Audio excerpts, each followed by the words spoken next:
Hey guys, my name is Sarah Grace and I'm here to talk to you all about chapters 3 and 4 from the book Yes, 50 Scientifically Proven Ways to be Persuasive. The main idea of chapter 3 is about a common mistake a lot of people do that can make their message self-destruct, and chapter 4 is about something called the magnetic middle, which I'll get back to.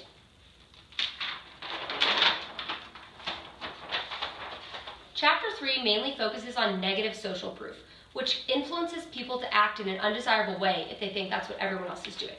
In 1970, an organization called Keep America Beautiful ran an ad campaign that featured a commercial where a Native American was seen canoeing through a big river filled with trash and industrial waste. At the end of the video, it featured the Native American zoomed in on his face, and he had a single tear coming down. The ad was super successful because of the emotion it evoked in people and is known as one of the most effective campaigns of its time. In 1998, Keep America Beautiful tried to repeat their success with a similar ad. In this ad, they featured a bunch of people at a bus stop drinking coffee, smoking cigarettes, and reading newspapers. When the bus came, they dropped everything they were holding, and there was a bunch of litter left at the bus stop. It then zoomed in on a picture of the same Native American, and a screen popped up that said, "Back by popular neglect." Now, what Keep America Beautiful didn't realize they were doing is they were using negative social proof. This made people think that littering was a super popular thing that everyone was doing, and it made the ad much less effective. Now, researchers wanted to look into this further and see if it applied in more aspects. They went to Petrified Forest National Park because they were having a problem with people stealing their petrified wood. They created 3 different scenarios. One, where an area of the park had no sign. Another scenario where the area of the park had a sign that said, "Do not steal the petrified wood." And another area that used components of negative social proof with a sign that said, "Many people are stealing petrified wood and changing the natural environment of the park. Please do not steal any wood." They came back a couple weeks later to see how much petrified wood had been stolen. They had originally put a certain amount of wood in each spot. The area with no sign had only 2.92% of its petrified wood stolen. The area with a sign that simply said "Do not steal" had about 1.97% of its petrified wood stolen. Now, shockingly, the area that had the sign with aspects of negative social proof had 7.92% of its petrified wood stolen. That's nearly 4 times the amount from the "Do not steal" sign.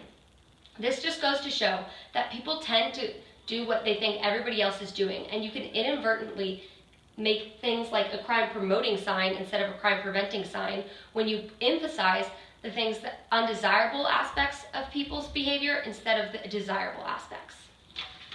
Chapter 3 ties into chapter 4. The main idea of chapter 4 is the magnetic middle.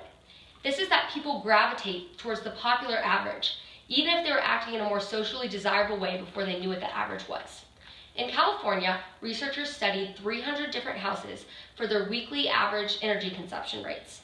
After they got a baseline for the consumption rates for 1 week, they went to each house and posted a sign on all of the doors.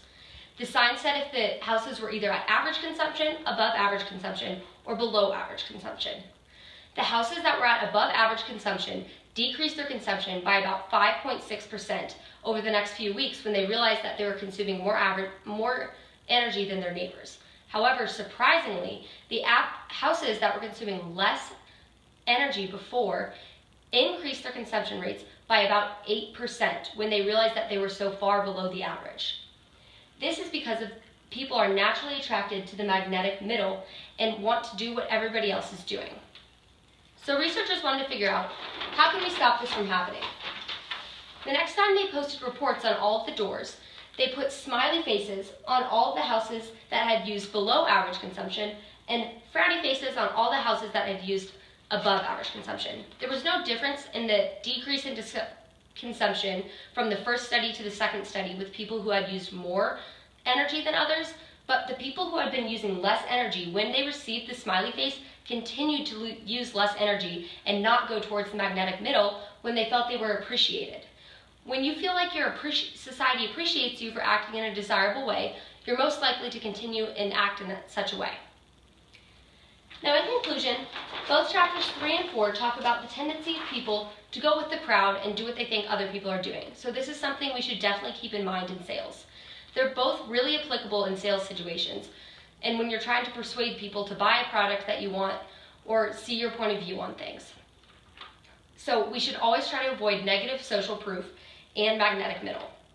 If you guys have any questions, please feel free to comment in the reply section, and thank you so much for watching.